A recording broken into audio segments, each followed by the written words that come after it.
Once, they were absolutely everywhere. You couldn't leave the house without seeing one parked outside a neighbor's home, waiting at traffic lights, or filling supermarket car parks. Millions of Britons trusted these cars as part of everyday life. But today, some have become so rare that younger drivers have never even seen one on the road. What happened? Rust.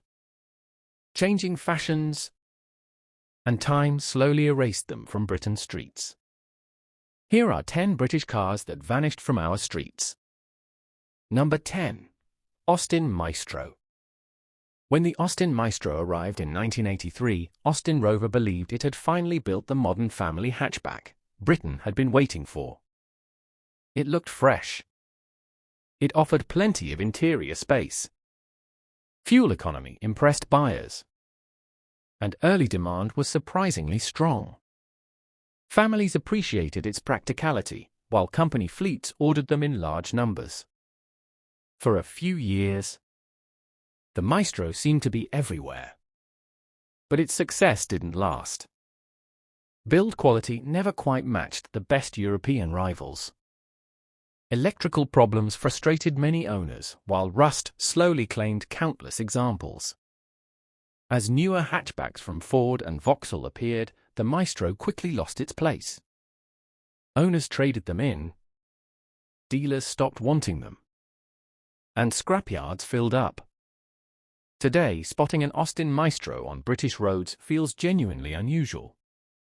Yet 40 years ago, you probably couldn't drive through any town without passing several. And if you think the Maestro disappeared quickly, the next car vanished even faster after once being one of Britain's biggest sellers. Number 9. Rover 800. When the Rover 800 arrived in 1986, it represented Britain's return to the executive car market. Developed alongside Honda, it combined British comfort with proven Japanese engineering. Early buyers were impressed. The cabin felt refined. The ride was smooth. And the Honda-built engines quickly earned a reputation for reliability. Business executives chose them. Government departments filled their fleets with them. Police forces even used specially prepared versions. For several years, the Rover 800 became a familiar sight on Britain's motorways. But as the years passed, its numbers began to fall. Rust appeared on many examples. Parts became harder to find. Newer executive cars from Germany attracted buyers away from Rover showrooms. Owners gradually replaced them with newer models. Most old Rover 800s quietly disappeared into scrapyards. Today, finding one in everyday traffic is surprisingly rare. Yet during the late 1980s and early 1990s, they seemed to be parked outside every office building in Britain. And if you think the Rover 800 disappeared quietly, the next car vanished, despite once being one of Britain's most successful small family cars. Number 8. Vauxhall Viva. Long before the Corsa or Astra became household names, the Vauxhall Viva was one of Britain's favourite family cars. Introduced in the 1960s, the Viva offered simple, affordable motoring for ordinary families. It was cheap to buy, easy to repair, and economical to run. Young couples bought them as their first family car. Driving instructors trusted them.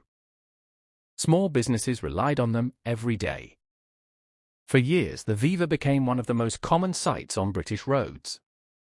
But time wasn't kind to it. Rust became its biggest enemy. Many examples simply wore out after years of hard work. Unlike expensive classics, few people thought they were worth saving. One by one, they disappeared. Today, spotting a Vauxhall Viva feels like seeing a ghost from Britain's motoring past. Yet older motorists still remember a time when almost every neighbourhood seemed to have one. And only 7 cars remain, including one that once dominated Britain's taxi ranks before almost disappearing forever. Number 7. Austin Montego. When the Austin Montego arrived in 1984, it had enormous expectations resting on its shoulders. Austin Rover needed a dependable family saloon that could compete with the Ford Sierra and Vauxhall Cavalier. On paper, it looked promising. The Montego offered generous interior space, a large boot, and comfortable motorway cruising. Company car drivers appreciated its fuel economy. Taxi firms liked its practicality. For a few years, Montegos appeared all over Britain's roads. Business parks filled with them. Housing estates had them parked on almost every street. But the honeymoon didn't last. Owners complained about inconsistent build quality. Electrical faults became frustratingly common. Rust slowly appeared on many cars before their time. As more reliable European rivals entered the market, buyers quietly moved elsewhere. The Montego's numbers began falling year after year. By the late 1990s, most had disappeared. Today, seeing one on British roads is a genuine surprise. Yet there was a time when they felt impossible to avoid. And the next car became even more famous. Because millions of British families trusted it as their everyday transport. Number 6. Austin Maxi. When the Austin Maxi debuted in 1969, it introduced something that seemed remarkably modern. 5 doors. At a time when most family cars still had only 4, the Maxi offered practicality that few rivals could match. Families loved the spacious cabin. The rear seats folded flat, creating an enormous load space for holidays, DIY projects, and camping trips. Owners appreciated its comfortable ride and impressive fuel economy. Throughout the 1970s, Maxis became a familiar sight across Britain. School runs, weekend shopping, family holidays to the seaside. The Maxi handled them all. Unfortunately, early gearbox problems and uneven build quality damaged its reputation. Rust also became a constant battle as the years passed. By the 1980s, newer hatchbacks had completely overshadowed it. Owners traded them in. Scrapyards filled with them. And today, very few survive. Yet older motorists still remember the Austin Maxi as one of the cars that quietly carried British families through everyday life. Only 5 cars remain, including one that almost every neighbor seemed to have parked outside their house. Number 5. Triumph Dolomite. When the Triumph Dolomite arrived in the early 1970s, it gave British drivers something they genuinely admired.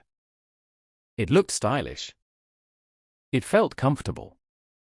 And it offered far more performance than many expected from a family saloon. The Dolomite Sprint became especially famous. With its advanced 16-valve engine, it was one of the fastest 4-door cars Britain had ever produced. Business owners loved them.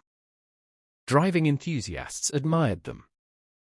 Even today, many people remember the Dolomite as one of Triumph's finest achievements. For years, they were a common sight across Britain. But like so many British cars of the era, rust slowly became their biggest enemy. Many simply wore out after years of everyday use. Others disappeared because repairs cost more than the car was worth. By the 1990s, the once familiar Dolomite had almost vanished from Britain's roads. Today, spotting one outside a classic car show is enough to make enthusiasts stop and smile. Yet there was a time when they blended into everyday traffic without anyone giving them a second glance. And only 4 cars remain, including one that almost every learner driver seemed to remember. Number 4. Morris Marina. Few British cars sold in greater numbers than the Morris Marina. When it arrived in 1971, British Leyland desperately needed a winner.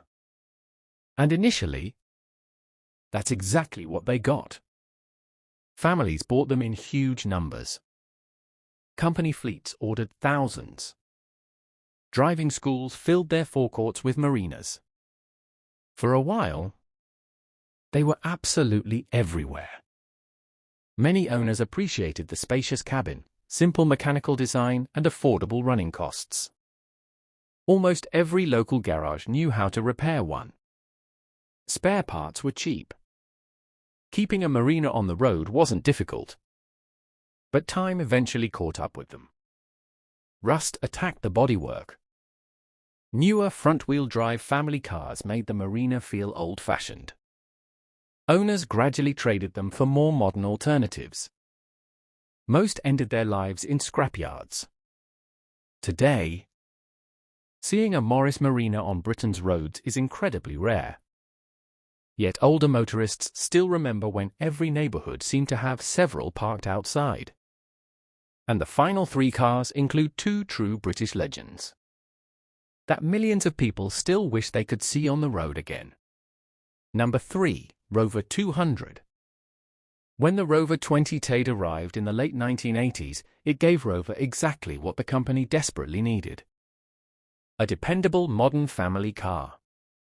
Built with significant Honda engineering, the Rover 200 quickly earned a reputation for reliability.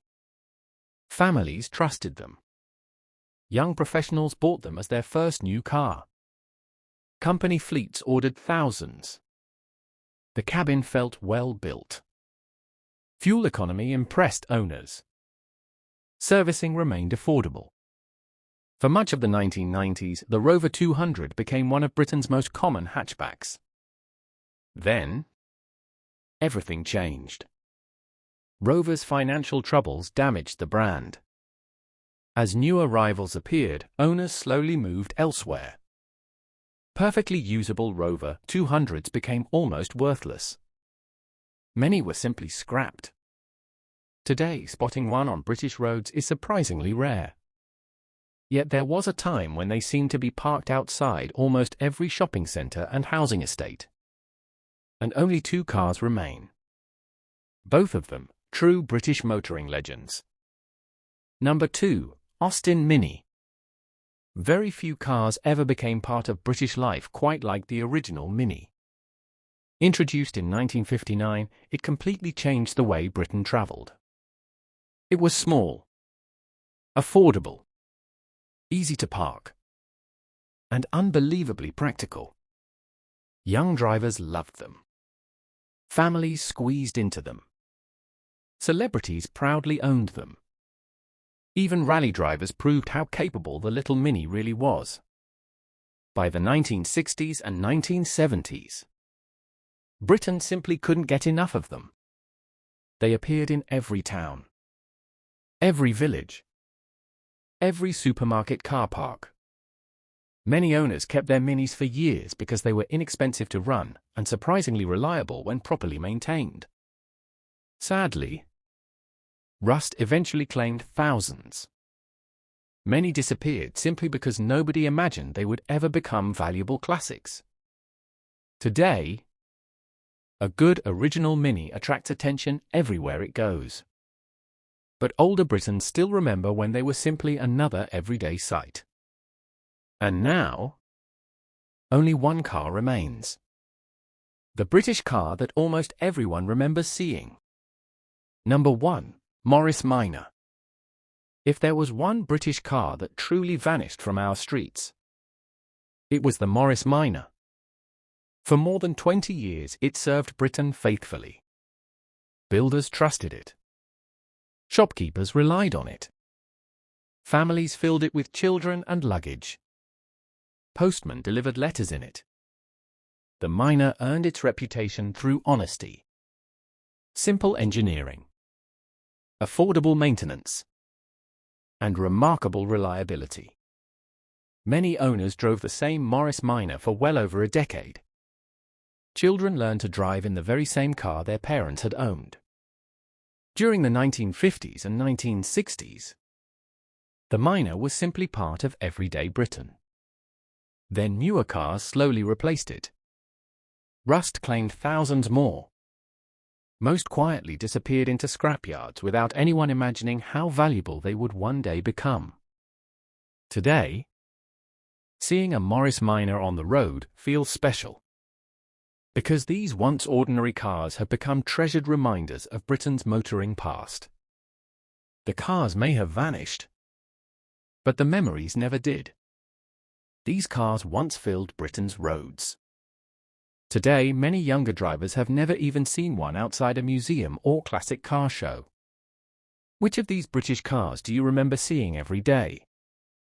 Tell us in the comments, and don't forget to subscribe to UKTorque for more classic British motoring stories every week.